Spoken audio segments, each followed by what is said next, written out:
평양 중구역, 무역회사 부사장, 기사 딸린 차에 달러까지 있던 남자가 어느 날 모든 것을 버리고 딸 손을 잡고 철책 앞에 섰습니다. 북한에서 가장 가진 사람이 왜 가장 위험한 선택을 했을까요? 달러로도 권력으로도 절대 살 수 없는 것이 있었기 때문입니다. 과연 그것은 무엇이었을까요? 지금부터 그 이야기를 들려드리겠습니다. 이 영상이 도움이 되셨다면 구독과 좋아요 부탁드립니다. 그 모든 것은 제가 아직 아무것도 두렵지 않던 시절에 시작되었습니다. 여러분, 제 이름은 리철수입니다. 지금은 대한민국 어딘가에서 조용히 살고 있지만 한때 저는 평양에서 꽤 번듯하게 산 사람이었습니다. 지금부터 제가 어떻게 살았는지, 왜 그 모든 것을 버리고 나왔는지, 그리고 어떻게 나왔는지를 솔직하게 말씀드리려 합니다. 제 이야기가 조금 생소하게 들리실 수도 있어요. 보통 탈북 이야기라고 하면 굶주림, 두만강, 이런 것들을 떠올리시잖아요. 그런데 제 경우는 좀 달랐습니다. 아주 많이 달랐습니다. 저는 평양 중구역에서 태어났습니다. 중구역이라면 여러분이 텔레비전에서 보시는 김일성 광장이니 대동강이니 하는 것들이 바로 코앞에 있는 동네입니다. 북한에서 평양에 산다는 것 자체가 이미 특권인데 그 중에서도 중구역은 또 다른 세상이었지요.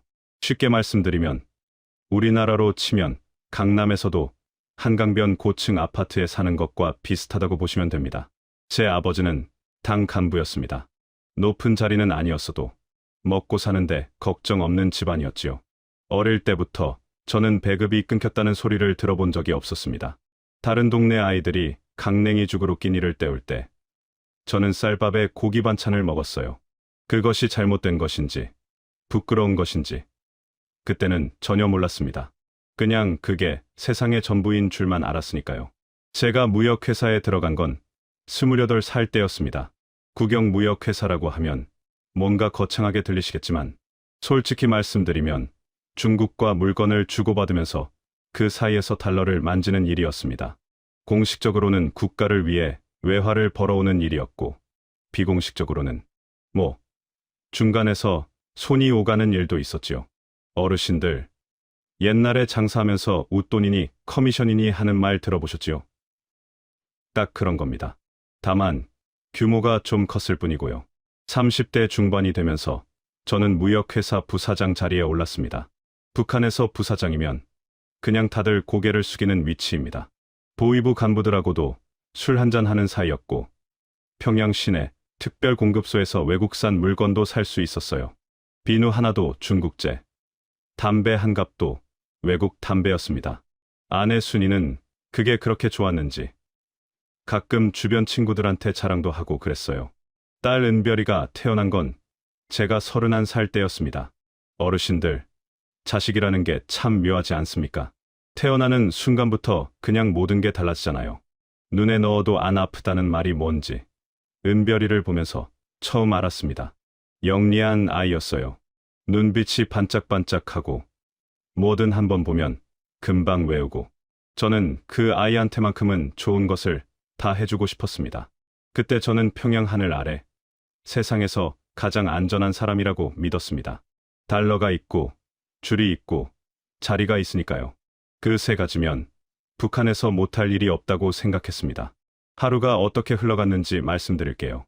아침에 일어나면 회사, 차가 집 앞에 옵니다. 기사가 따로 있었거든요. 출근해서 중국 쪽 거래처와 통화하고 오후에는 관련 기관 간부들 만나서 식사하고 저녁에는 평양 중심가 식당에서 술 한잔. 뇌물이라는 표현이 좀 그렇습니까만 우리끼리는 그냥 인사비라고 불렀습니다. 이 사람한테 얼마, 저 사람한테 얼마. 보위부 요원이 나타나면 봉투 하나 쥐어주면 그냥 돌아갔고 세관에서 물건이 걸리면 담당자 손에 달러 몇 장 올려놓으면 눈 감아뒀습니다. 여러분도 아시다시피 돈이라는 게 원래 그렇잖아요. 어느 사회에서나 돈이 통하는 곳이 있습니다. 그런데 북한은 조금 더 노골적이었다고나 할까요? 대놓고 달러 내밀면 대놓고 받아가는 그런 식이었습니다. 수령님이 어떠니, 당이 어떠니 하면서도 뒤에서는 다들 달러 세는 소리가 요란했지요. 그 시절 제 살림이 어느 정도였냐고요. 집에 텔레비전이 2대 있었습니다. 평양에서도 흔한 일이 아니었어요. 냉장고도 있었고 중국에서 들여온 전기밥솥도 있었습니다. 아내 순이는 가끔 장마당에 나가 중국산 화장품을 사오곤 했는데, 장마당이라고 하면 어르신들, 우리나라 재래시장 같은 곳이라고 생각하시면 됩니다. 다만 거기서 팔리는 물건 중에 외국산이 많고 가격은 달러로 흥정하는 경우가 많다는 게 좀 다르지요. 은별이 학교 준비물이며 책가방이며 다 제일 좋은 것으로 사줬습니다. 학교 선생님들한테도 명절 때면 빠지지 않고 인사를 챙겼어요. 그러면 선생님들이 은별이를 예뻐해 주시고 발표도 많이 시켜주시고, 지금 생각하면 좀 씁쓸하기도 합니다만 그때는 그게 자식 사랑이라고 생각했습니다. 아이를 위해서라면 뭐든 한다는 게 부모 마음 아니겠어요. 그 마음만큼은 남쪽이든 북쪽이든 다를 바 없다고 생각합니다. 회사 일이 잘 풀리는 날이면 집에 일찍 들어와서 은별이랑 대동강변을 걷기도 했습니다. 강바람이 시원한 저녁이면 아이가 제 손을 꼭 잡고 걸었어요. 그때 은별이가 저한테 물었습니다. 아빠, 우리 남쪽 사람들은 어떻게 살아? 저는 아무 생각 없이 대답했지요. 거지처럼 산다. 미제 놈들한테 착취당해서 다들 굶는다고. 학교에서 배운 대로 그냥 말했던 겁니다. 그때는 그게 사실인 줄 알았으니까요. 은별이는 그럼 우리가 훨씬 잘 사네 하고는 강물을 내려다봤습니다. 그런데 그 평온한 일상 속에 아주 작은 균열이 생기기 시작한 건 그로부터 얼마 지나지 않아서였습니다. 무역 일을 하다 보면 중국 사람들을 만날 일이 많습니다. 중국 측 거래처 사람들인데 처음에는 그냥 사업 파트너 정도로만 생각했지요. 그런데 어느 날 그 중 한 명이 슬쩍 제 귀에 대고 속삭이는 거예요. 중국 핸드폰 하나를 내밀면서 거기 담긴 영상을 보라는 겁니다. 저는 사무실 구석에서 혼자 그 영상을 봤습니다. 한국 드라마였습니다. 여러분은 드라마 하나가 사람 생각을 바꿀 수 있다고 믿으십니까? 저는 그전까지 그런 거 믿지 않았습니다.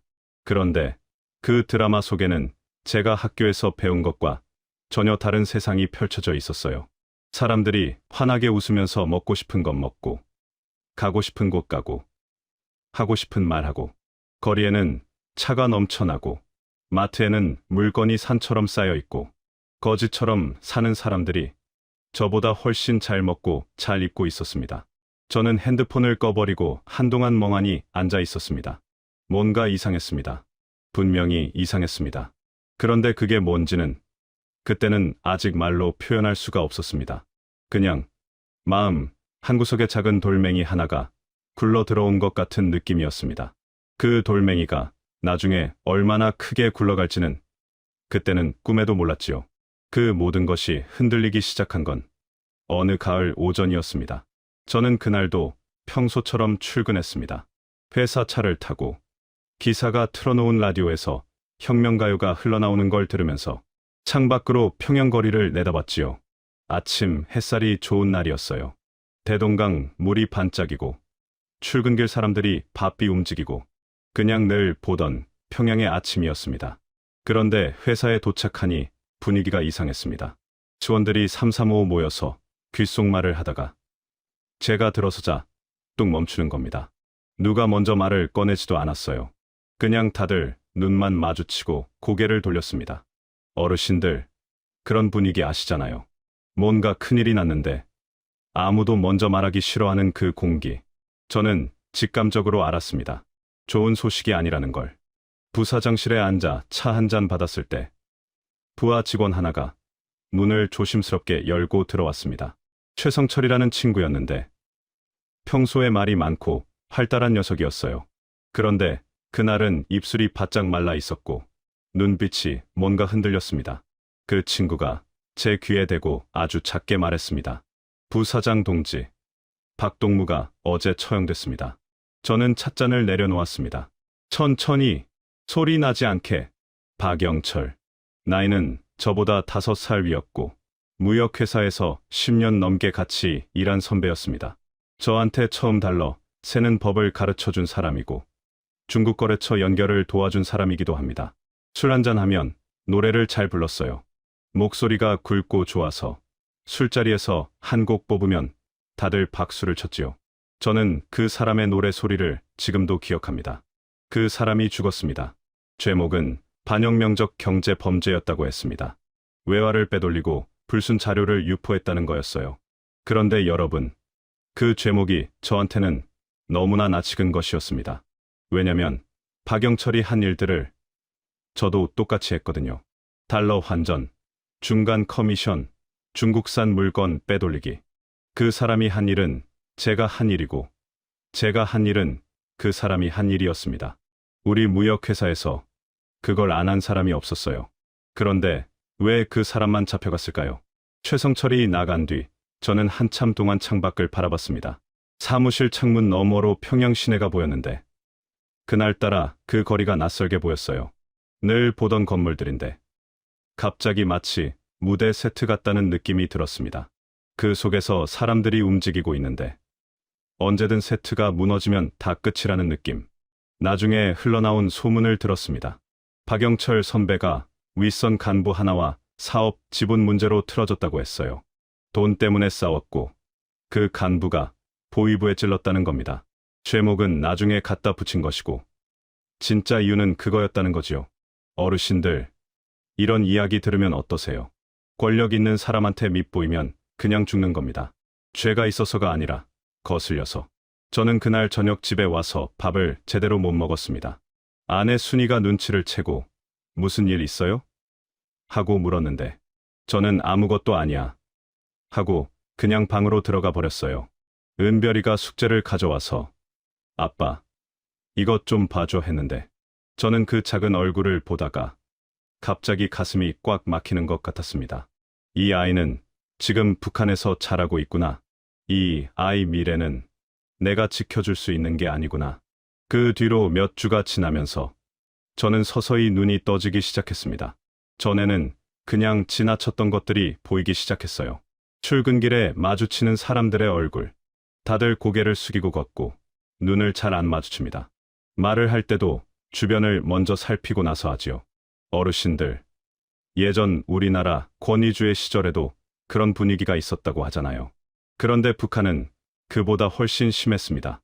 밥 먹다가도 하던 말 멈추고 이웃집 발소리가 들리면 목소리를 낮추는 것이 몸에 배어 있었으니까요. 장마당에 나가면 물가가 하루가 다르게 뛰었습니다. 쌀 1kg에 얼마냐고요? 그때 북한 돈으로는 일반 노동자 한 달치 월급 가지고도 쌀 몇 킬로그램 못 사는 수준이었어요. 저야 달러가 있으니까 큰 문제 없었지만 평범하게 사는 사람들은 어떻게 살겠습니까?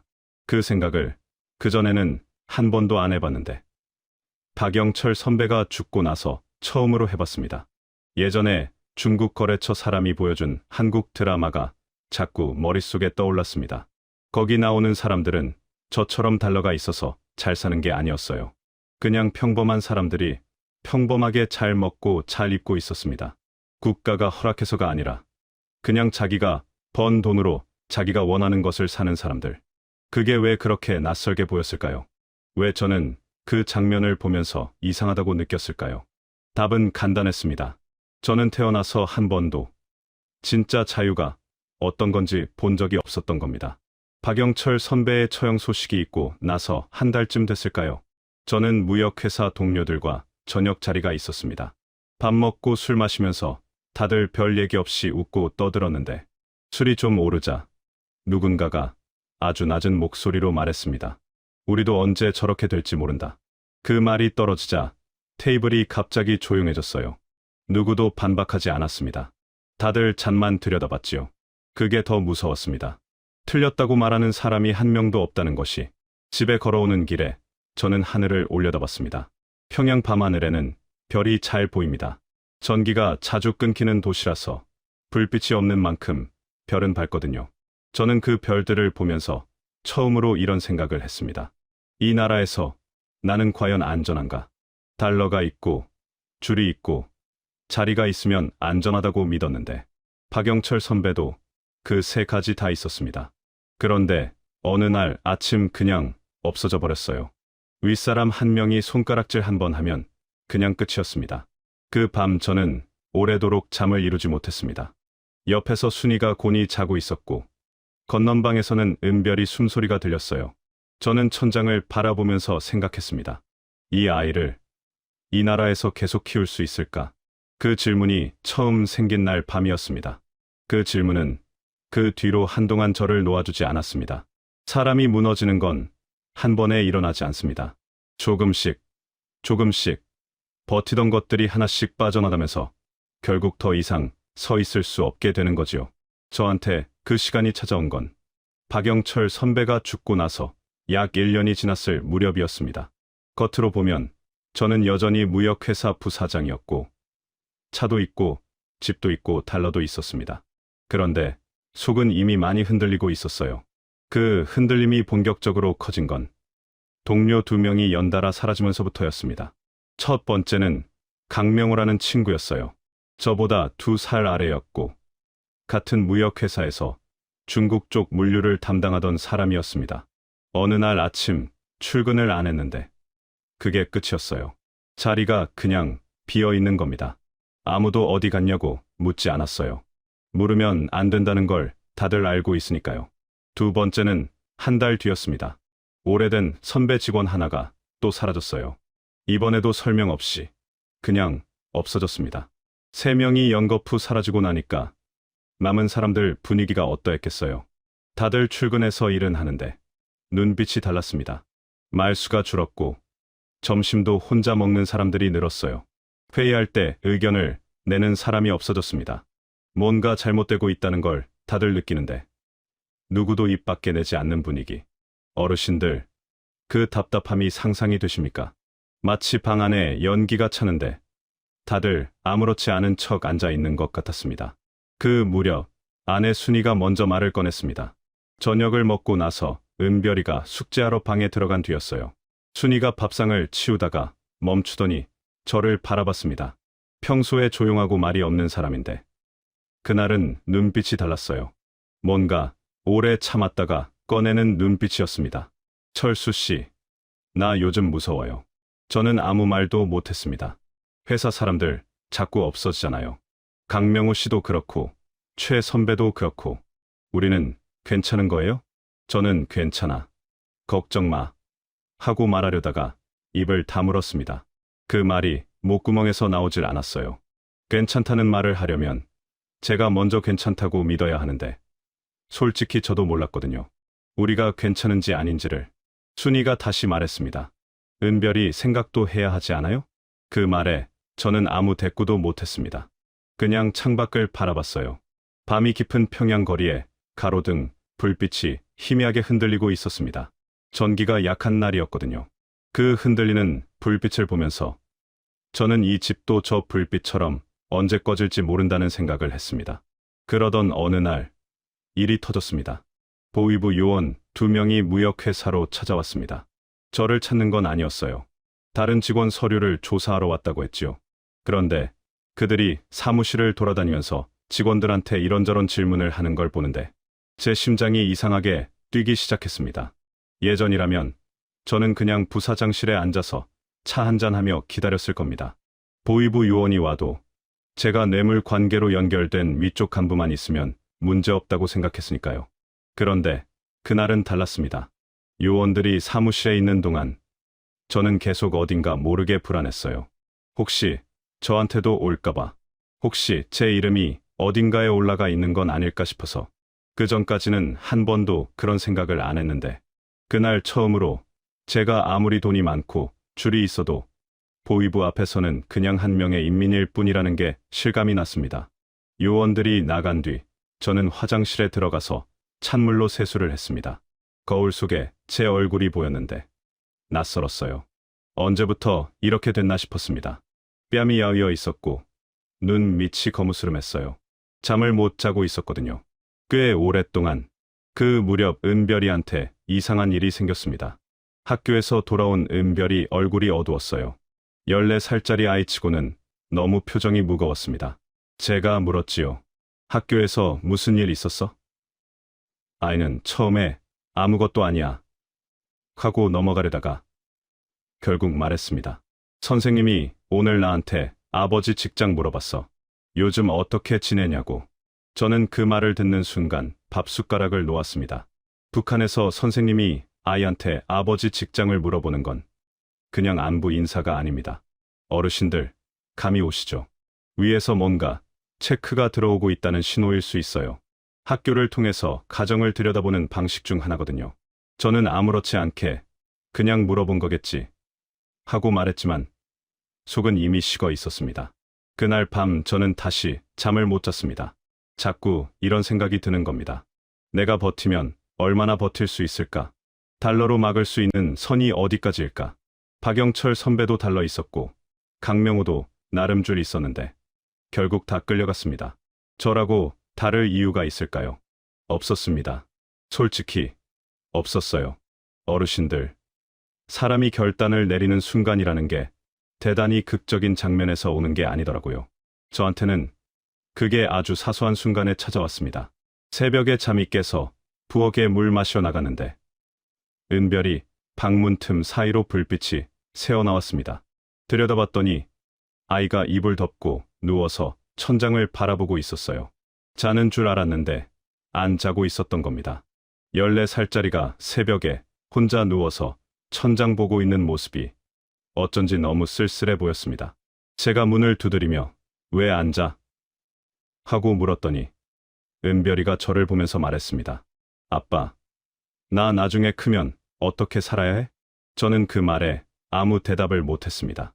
북한에서 아이한테 내가 원하는 대로 살면 돼라고 말할 수 있는 아버지는 없습니다. 원하는 대로 사는 게 허락되지 않는 나라니까요. 그냥 시키는 대로, 배운 대로, 당이 정해준 대로 살아가는 것 말고는 선택지가 없었어요. 저는 은별이 머리를 쓰다듬으며 어서 자 하고 방을 나왔습니다. 복도에 서서 한참 있었습니다. 딸아이 질문에 대답을 못하는 아버지. 그게 그 순간 제 모습이었습니다. 달러 100만 달러를 가지고 있어도 내 딸한테 원하는 대로 살아라 한마디를 해줄 수 없는 아버지. 그 순간 저는 결심했습니다. 여기서는 안 되겠다고. 결심이라는 게 한 번 서면 그 다음부터는 오히려 이상하게 차분해집니다. 더 이상 버틸 수 없다는 걸 인정하고 나니까 머릿속이 갑자기 맑아지는 느낌이었어요. 겁이 없어진 게 아니었습니다. 오히려 겁은 더 났지요. 그런데 이상하게도 손이 떨리지 않았어요. 해야 할 일이 생기면 사람이 그렇게 됩니다. 살아남기 위해 움직여야 한다는 본능이 두려움보다 앞서는 거지요. 저는 우선 아내한테 말했습니다.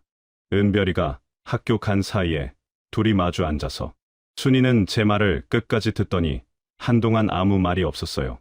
창밖을 바라보다가 손을 꼭 쥐었다가 다시 풀었다가 그러다가 아주 조용하게 물었습니다. 언제요? 저는 최대한 빨리라고 했습니다. 순이가 고개를 끄덕였어요. 울지 않았습니다. 저는 그게 더 마음이 아팠어요. 눈물이라도 흘리면 제가 뭔가 위로라도 할 텐데.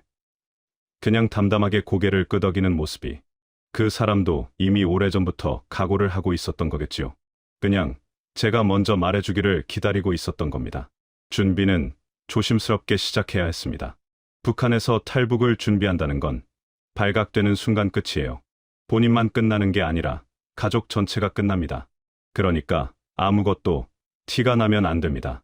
출근도 평소처럼 하고 밥도 평소처럼 먹고 이웃집 사람 만나면 평소처럼 웃으면서 인사해야 합니다. 속으로는 탈출 계획을 짜면서 겉으로는 아무 일 없는 사람처럼 살아야 하는 거예요. 그 이중 생활이 쉬울 것 같지만 정말 힘들었습니다. 가장 먼저 한 건 돈 정리였습니다. 제가 그동안 모아둔 돈이 달러로 따지면 상당한 금액이었어요. 집 안 여러 군데에 나눠서 숨겨두고 있었는데 그걸 갖고 나가려면 들키지 않게 분산해야 했습니다. 달러 현금은 일부 옷 안감 사이에 꿰매 넣었고 금반지와 금덩어리는 따로 챙겼어요. 북한 밖에서는 금이 현금보다 오히려 더 쓸모 있는 경우가 있거든요. 국경에서 병사들 매수할 때도 중국 나가서 급할 때도 금은 어디서나 통하니까요. 은별이한테는 아무 말도 안 했습니다. 14살이면 어리지 않은 나이지만 아이한테 이런 걸 알려주면 학교에서 실수로 말이 새어나갈 수 있어요. 북한 학교에서는 선생님이 아이들한테 부모 이야기를 유도해서 물어보는 경우가 있습니다. 그러니까 아이는 모르는 편이 오히려 안전했어요. 그 선택이 맞는지 틀린지 지금도 가끔 생각합니다. 딸한테 진실을 숨기면서 데리고 나온 아버지가 과연 잘한 건지. 브로커를 찾는 건 제가 직접 하지 않았습니다. 무역 일을 오래 하다 보면 여러 종류의 사람들을 알게 됩니다. 공식적으로는 말할 수 없는 일들을 처리해주는 사람들이요. 저는 그 중에 한 명을 통해서 조심스럽게 연락을 넣었어요. 브로커라는 표현보다는 뭐든 돈 주면 해결해주는 사람이라고 하면 맞겠지요. 그 사람은 제 이야기를 듣더니 잠시 생각하다가 말했습니다. 돈 얼마나 됩니까? 저는 대충 이야기했습니다. 그러자 그 사람 표정이 달라졌어요. 아주 조금이지만 눈빛이 밝아졌습니다. 돈 냄새를 맡은 사람의 눈빛이라는 게 있거든요. 저는 무역 일을 오래 해서 그 눈빛을 잘 압니다. 그 사람이 설명해 줬습니다. 국경 쪽에 연결된 사람들이 있다고. 경비대 병사들 중에 돈을 받고 눈 감아주는 사람들이 있는데 그냥 눈 감아주는 게 아니라 직접 길을 열어주는 사람들까지 있다고. 다만 그게 일반 탈북자들 수준의 돈으로는 안 된다고 했습니다. 제가 가진 돈 수준이라면 얘기가 달라진다고. 저는 그 말을 듣고 씁쓸하게 웃었습니다. 결국 여기서도 돈이었어요. 수령님 사진 붙여놓고 당의 위대함을 노래하면서도 결국 달러 앞에서는 다 똑같은 겁니다. 총든 병사도 계급장 달린 소대장도 날짜를 잡는데 약 2달이 걸렸습니다. 그 2달 동안 저는 겉으로는 아무렇지 않게 회사를 다녔어요. 심지어 보위부 간부들 모임에도 나가서 술을 마셨습니다. 웃으면서 건배하면서 속으로는 며칠 후면 이 나라를 뜬다는 생각을 하면서 그 이중적인 시간이 얼마나 고통스러웠는지 모릅니다. 웃음 하나하나가 연기였고 말 한마디 한마디가 계산이었으니까요. 순이는 여행 가는 것처럼 짐을 꾸리라고 했습니다. 아이한테도 그렇게 말했어요. 우리 잠깐 여행 가자. 짐 좀 챙겨. 은별이는 별 의심 없이 좋아했어요. 평양 밖으로 나가는 게 흔한 일이 아니니까 신이 나서 이것저것 챙기려 하더라고요. 그 모습을 보면서 저는 마음이 아팠습니다. 이 아이는 지금 여행 간다고 생각하는데 이게 이 집에서의 마지막 밤이라는 걸 모르고 있으니까요. 출발 전날 밤, 저는 혼자 나갔습니다. 평양 외곽에 부모님 산소가 있었어요. 두 분 다 일찍 돌아가셨는데 제가 틈틈이 찾아가서 인사를 드리던 곳이었습니다. 그날 밤 저는 산소 앞에 쪼그리고 앉아서 한참 있었어요. 뭔가 대단한 말을 드리려고 했는데 막상 앉으니까 아무 말도 안 나왔습니다. 그냥 오래 앉아 있었어요. 아버지, 저 갑니다. 다시는 못 올 수도 있습니다. 그 말 한마디만 하고 일어났습니다. 돌아오는 길에 뒤를 한번 돌아봤어요. 어둠 속에 산소가 있는 언덕이 보였습니다. 저는 그 언덕을 눈에 담고 걸음을 옮겼습니다. 발걸음이 무거웠지만 멈추지 않았어요. 집에 돌아오니 순이가 안방 불을 켜놓고 기다리고 있었습니다. 아무 말 없이 제 손을 잡았어요. 그게 전부였습니다. 그날 밤 우리 부부는 말을 별로 안 했어요. 할 말이 없어서가 아니라 말 대신 그냥 손을 잡고 있는 게 더 나은 밤이었으니까요. 내일이면 다 달라집니다. 잘 될지 어떻게 될지 아무도 몰랐습니다. 다만 이것만은 알았어요. 돌아올 수는 없다는 것. 출발하는 날 아침 저는 밥을 먹었습니다. 이상하게 들리실 수 있는데 그게 기억에 남아요. 떠나는 날 아침인데 밥상 앞에 앉아서 순이가 차려준 된장국을 먹었습니다. 은별이는 여행 간다고 들떠서 밥을 빨리 먹으려고 숟가락질을 빨리 하고 있었고 순이는 말없이 제 밥그릇에 반찬을 얹어줬어요. 평범한 아침이었습니다. 너무 평범해서 오히려 이상할 지경이었지요. 이게 이 집에서 먹는 마지막 밥이라는 생각을 했습니다. 짐은 가방 하나씩이었어요. 많이 들고 나가면 티가 납니다. 옷 몇 벌, 세면 도구, 그리고 각자 몸에 달러와 금을 나눠서 숨겼습니다. 순이는 속옷 안쪽에 달러를 꿰매 넣었고 저는 허리춤에 금반지 묶음을 감았어요. 은별이한테는 금반지 몇 개를 따로 챙겨줬습니다. 아이 옷 안감에 제가 직접 바느질을 해서 넣었어요. 바느질을 제대로 해본 적이 없는데 그날따라 손이 떨리지 않았습니다. 브로커가 차를 가져왔습니다. 낡은 트럭이었어요. 뒤에 짐칸이 있는 화물차였는데 우리 셋은 짐칸 구석에 자리를 잡았습니다. 은별이가 아빠, 왜 트럭이야? 하고 물었는데 저는 이 길이 더 빠르대 하고 얼버무렸습니다. 아이가 고개를 끄덕였어요. 믿어줬습니다. 그 믿음이 고마웠고 동시에 아팠습니다. 트럭이 움직이기 시작했습니다. 평양 시내를 벗어나면서 저는 창틈으로 바깥을 봤습니다. 거리가 뒤로 흘러갔어요.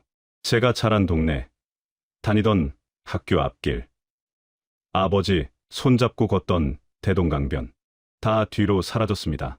순이는 눈을 감고 있었어요. 보지 않으려는 것인지, 아니면 너무 봐두고 싶어서 눈을 감아버린 것인지, 저는 묻지 않았습니다. 트럭이 멈춘 건 67시간을 달린 뒤였습니다. 어느새 해가 기울어 있었어요. 브로커가 짐칸 문을 열면서 말했습니다. 여기서 기다리십시오. 우리는 작은 창고 같은 곳으로 안내됐어요. 벽에 기대어 앉아서 기다렸습니다. 은별이는 피곤했는지 제 어깨에 기대서 잠깐 눈을 붙였어요. 그 가벼운 무게가 어깨에 느껴졌습니다. 이 아이를 살려야 한다. 그 생각 하나였습니다. 밤이 깊어지자 브로커가 돌아왔습니다. 준비됐습니다. 우리는 일어섰습니다. 걸어서 이동하는데 1시간쯤 됐을까요? 풀숲과 낮은 언덕을 넘었습니다. 어둠 속에서 발밑을 보며 걸었어요. 은별이 손을 꼭 잡았고 순이는 제 뒤에 바짝 붙어서 걸었습니다. 아무도 말이 없었어요. 발소리도 최대한 줄였습니다.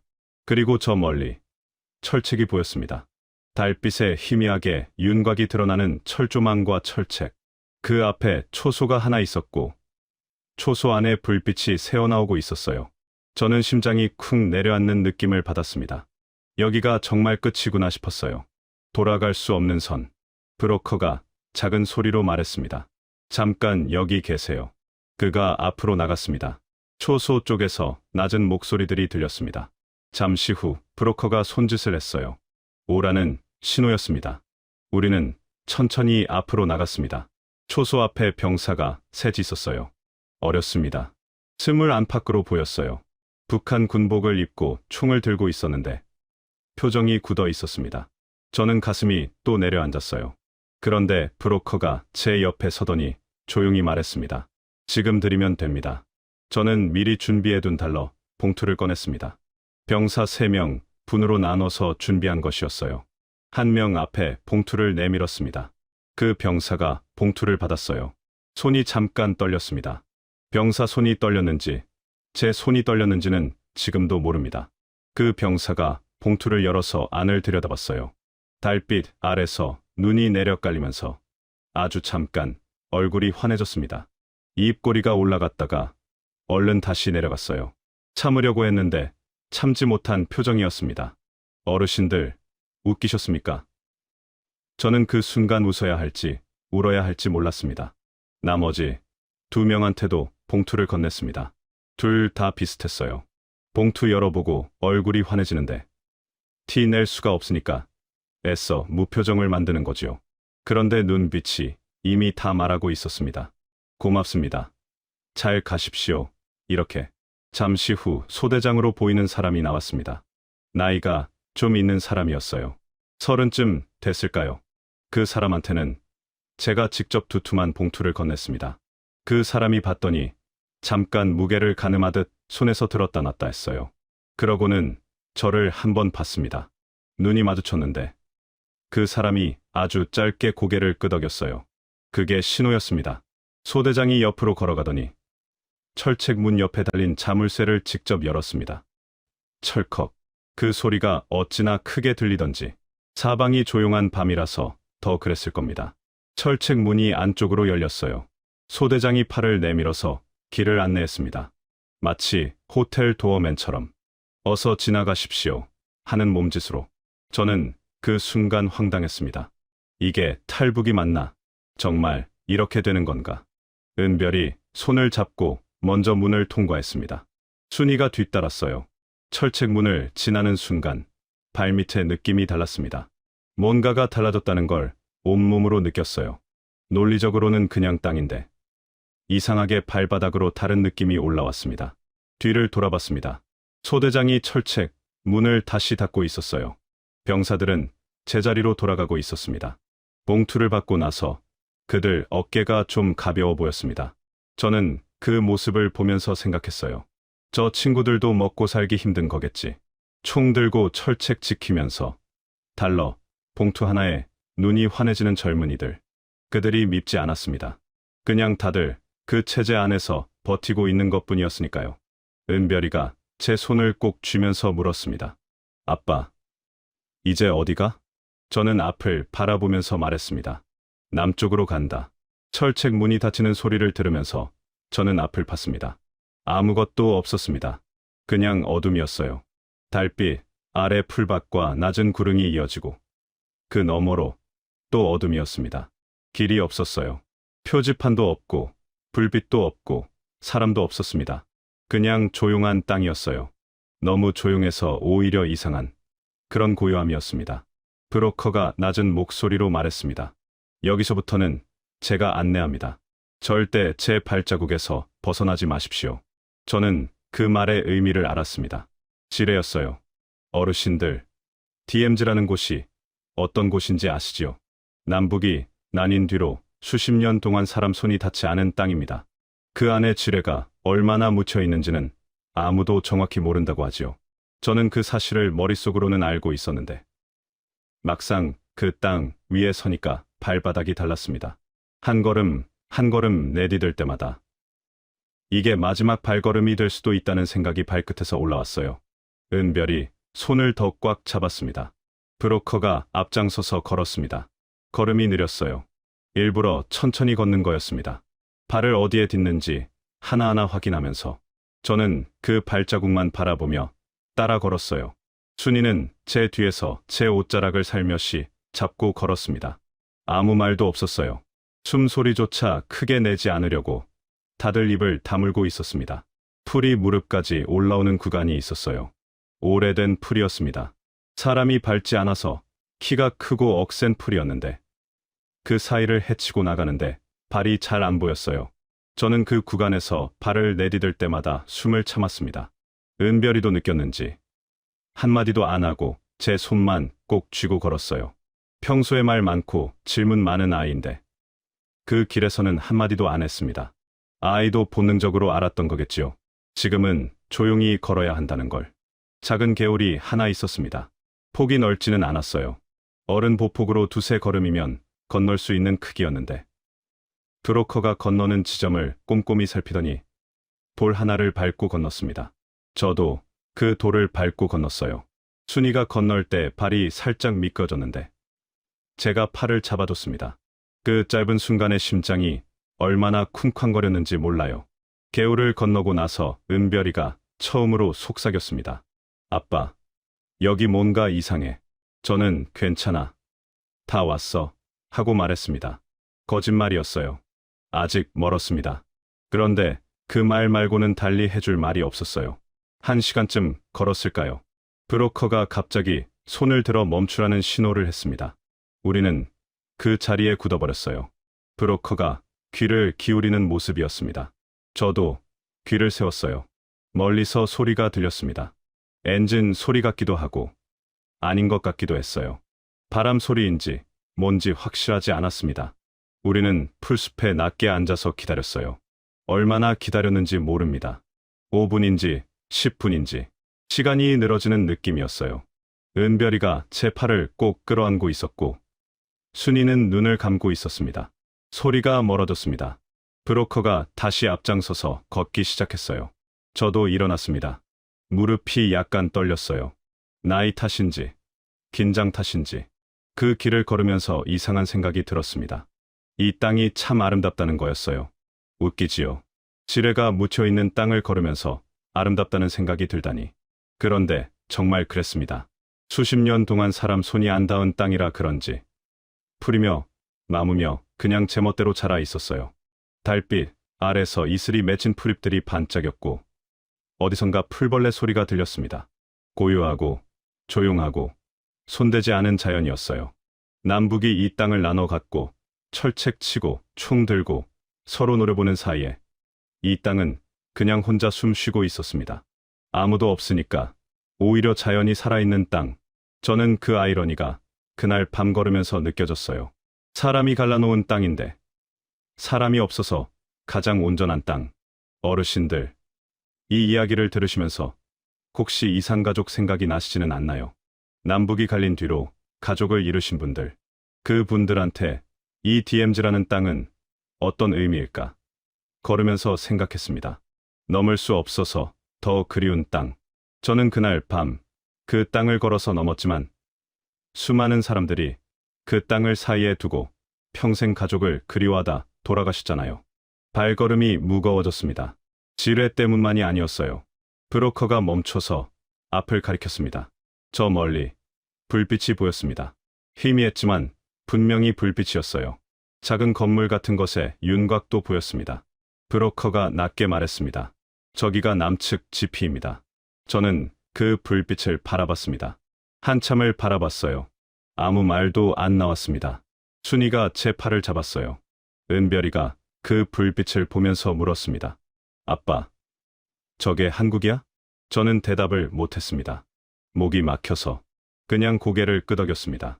은별이가 그 불빛을 바라보면서 말했습니다. 아주 조용하게. 예쁘다. 14살짜리 아이가 한 말 치고는 참 많은 걸 담고 있었습니다. 저는 그 말을 지금도 기억합니다. 지피 불빛 하나를 보면서 예쁘다고 한 그 말. 그 아이한테 그 불빛이 얼마나 크게 보였겠어요. 우리는 다시 걷기 시작했습니다. 불빛을 향해서 한 걸음씩, 한 걸음씩. 지피 불빛이 가까워질수록 발걸음이 느려졌습니다. 이상한 일이지요. 그토록 바라던 불빛인데 막상 가까워지니까 다리가 무거워졌어요. 두려워서가 아니었습니다. 정확히 말하면 이게 진짜 현실이라는 게 실감이 안 나서였어요. 꿈인지 생시인지 모르는 그 느낌. 너무 오래 긴장하고 너무 오래 참아온 탓인지 막상 다 왔다 싶으니까 몸이 먼저 멈추려 하는 거였습니다. 브로커가 속삭였어요. 이제 저는 여기까지입니다. 저는 그 사람을 돌아봤습니다. 어둠 속에 서 있는 그 사람 얼굴이 잘 안 보였어요. 저는 마지막 봉투를 건넸습니다. 그 사람이 받으면서 짧게 말했습니다. 잘 되실 겁니다. 그게 전부였어요. 악수도 없었고 긴 인사도 없었습니다. 그 사람은 왔던 방향으로 돌아서서 어둠 속으로 사라졌어요. 발소리도 없이 우리 셋만 남았습니다. 저는 순이와 은별이를 바라봤습니다. 순이 얼굴이 창백했어요. 며칠째 제대로 못 잔 얼굴이었고 머리카락이 흐트러져 있었습니다. 그런데 눈빛은 이상하게 맑았어요. 다 왔다는 걸 느끼는 눈빛이었습니다. 은별이는 지피 쪽을 바라보고 있었어요. 그 불빛을 눈에 담으려는 듯이 깜박이지도 않고 바라보고 있었습니다. 제가 말했습니다. 손 들고 천천히 걸어가자. 뛰면 안 된다. 둘이 고개를 끄덕였어요. 우리는 손을 들었습니다. 셋이 나란히 두 손을 위로 올리고 지피를 향해 걷기 시작했어요. 풀숲을 헤치고 낮은 언덕을 넘어서 불빛이 점점 커졌습니다. 건물 윤곽이 뚜렷해졌어요. 철조망이 보이고 초소가 보이고 그때였습니다. 갑자기 강한 불빛이 우리를 향해 쏟아졌어요. 서치라이트였습니다. 너무 밝아서 눈을 뜰 수가 없었어요. 저는 반사적으로 눈을 찡그리면서도 손을 더 높이 들었습니다. 은별이가 제 팔에 바짝 붙었어요. 순이는 그 자리에 굳어버렸습니다. 확성기에서 소리가 났습니다. 거기 멈춰, 손 들어. 한국말이었습니다.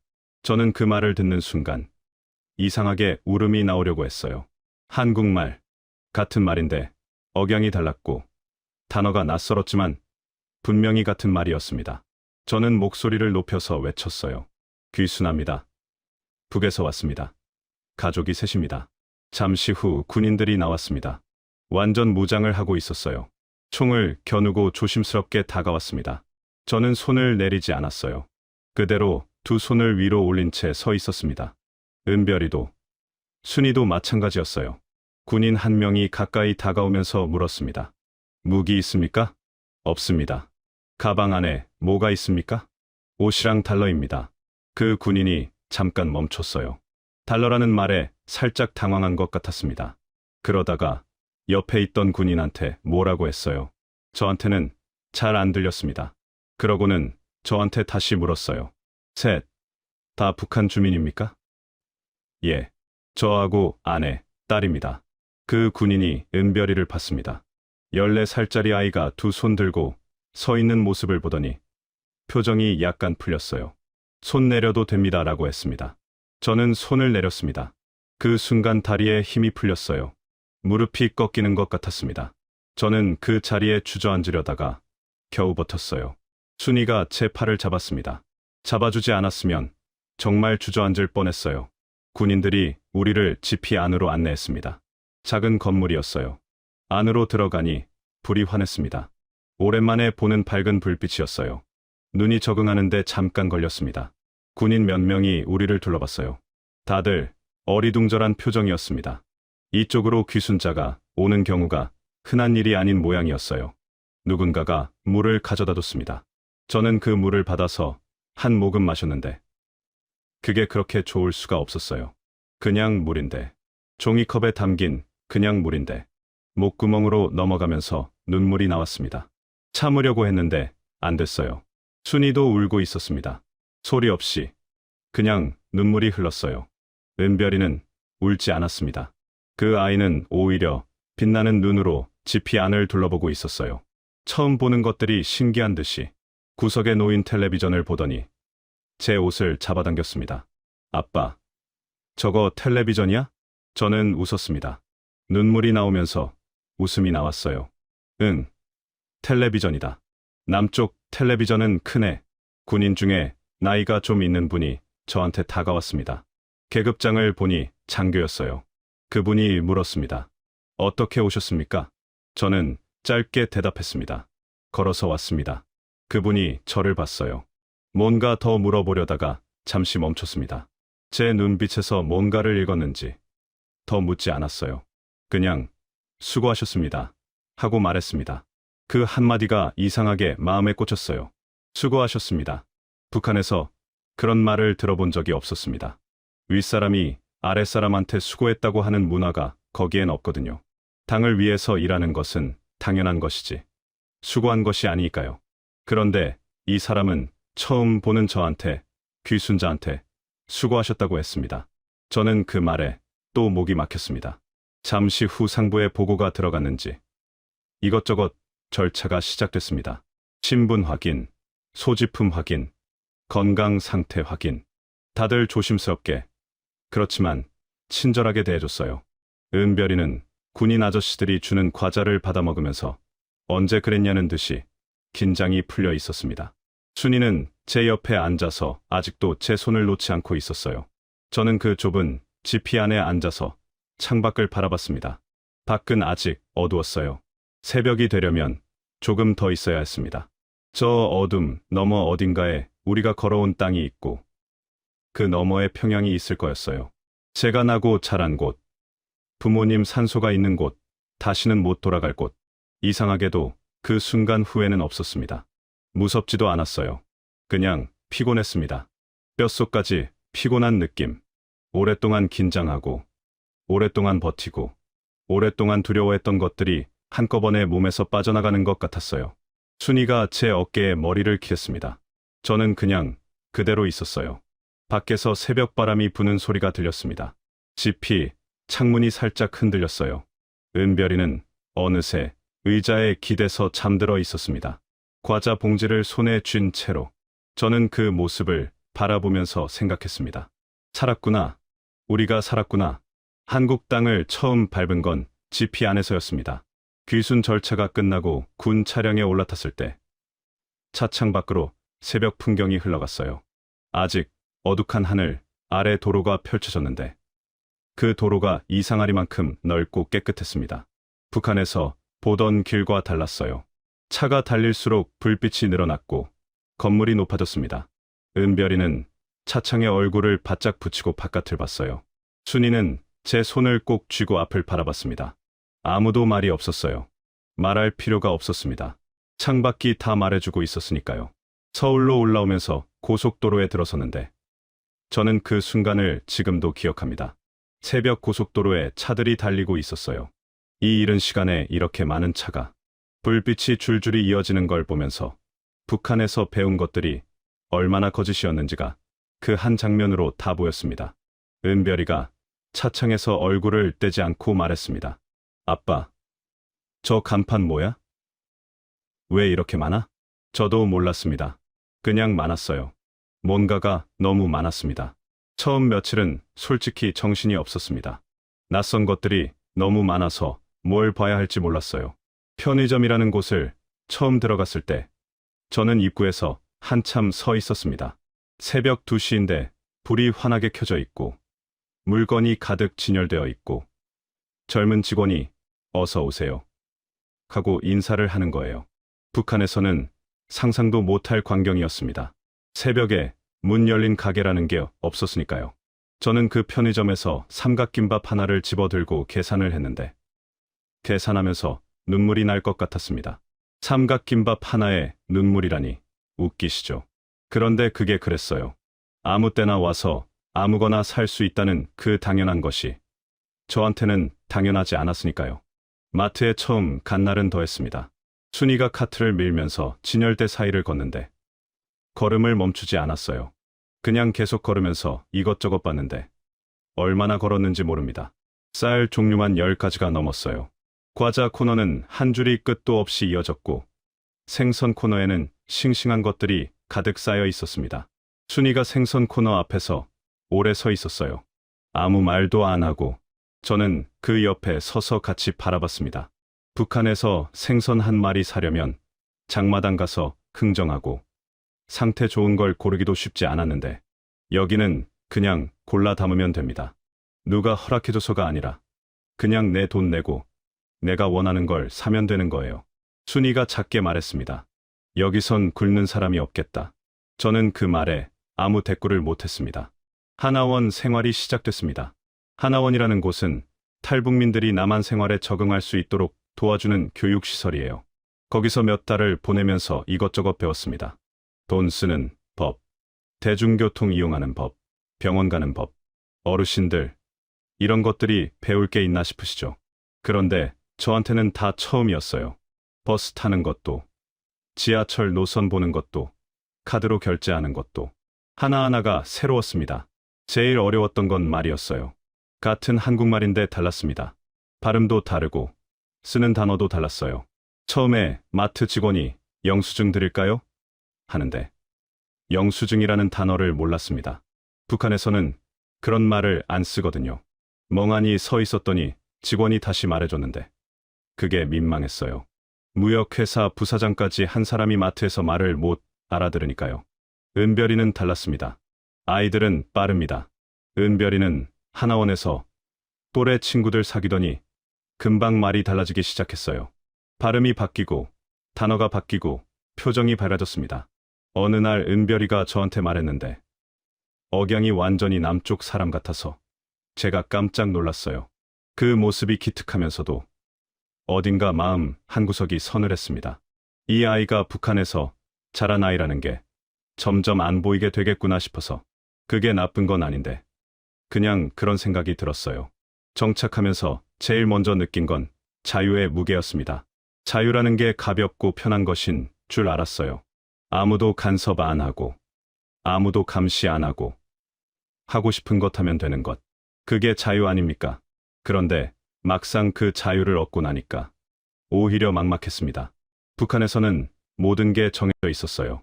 어디서 일하고 뭘 먹고 어떻게 살아야 하는지를 국가가 다 정해줬습니다.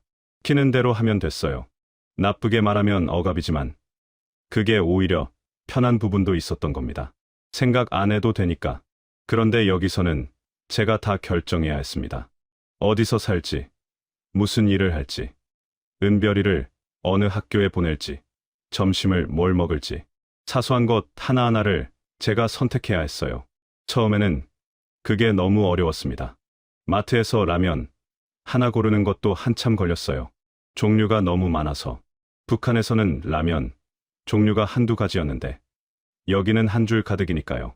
어르신들은 웃으실지 모르겠지만 저는 진짜로 라면 고르다가 한참을 서 있었습니다. 자유는 선택이었고 선택은 책임이었어요. 그 무게가 처음에는 버거웠습니다. 가장 힘든 건 따로 있었습니다. 북에 두고 온 사람들 생각이었어요. 저는 가족을 데리고 나왔으니 그나마 나은 편입니다. 그런데 탈북민들 중에는 가족을 북에 두고 혼자 나온 분들이 많아요. 부모님을, 형제를, 자식을 두고 나온 분들. 그분들이 명절 때 어떤 마음일지 저는 감히 상상도 못합니다. 저도 두고 온 것들이 있었어요. 부모님 산소가 있고, 어릴 때 친구들이 있고, 다니던 골목길이 있습니다. 가끔 꿈에 나와요. 대동강변을 걷는 꿈, 어린 시절 살던 집 마당 꿈. 꿈에서는 다 예전 그대로인데 깨고 나면 여기가 낯선 나라라는 게 실감이 납니다. 어르신들, 이산가족의 아픔이라는 게 바로 이런 거 아니겠습니까? 남쪽에 계신 어르신들 중에도 북쪽에 가족 두고 내려오신 분들 계시잖아요. 6.25 때 잠깐만 헤어지자 했다가 평생이 된 분들. 그분들 마음을 저는 이제 조금은 알 것 같습니다. 언제 다시 볼 수 있을지 모르는 그 기다림이 얼마나 긴 기다림인지. 지금 저는 작은 무역 관련 일을 하고 있습니다.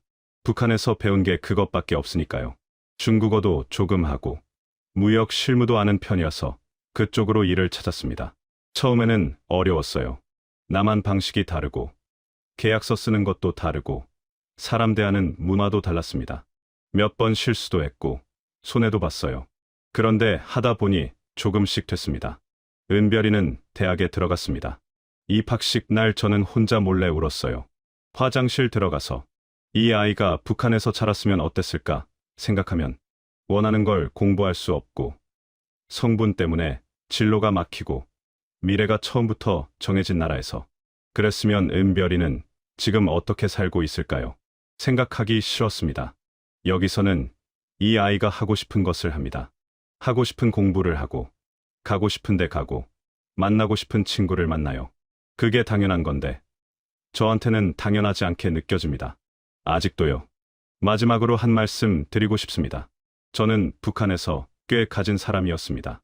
달러도 있고 자리도 있고 줄도 있었어요. 그런데 그게 다 아무 소용없었습니다.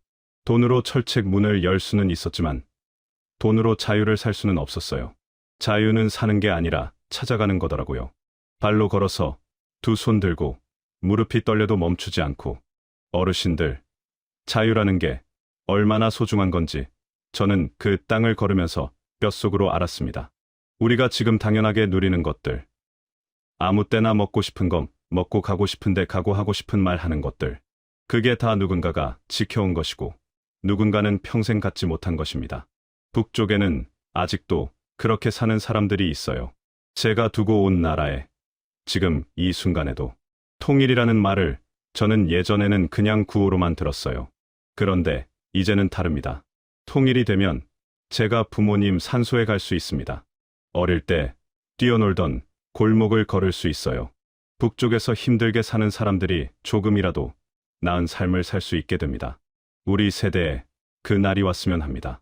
제가 그 날을 볼 수 있으면 좋겠습니다. 여러분도 그 날을 함께 보셨으면 좋겠습니다. 긴 이야기 들어주셔서 고맙습니다.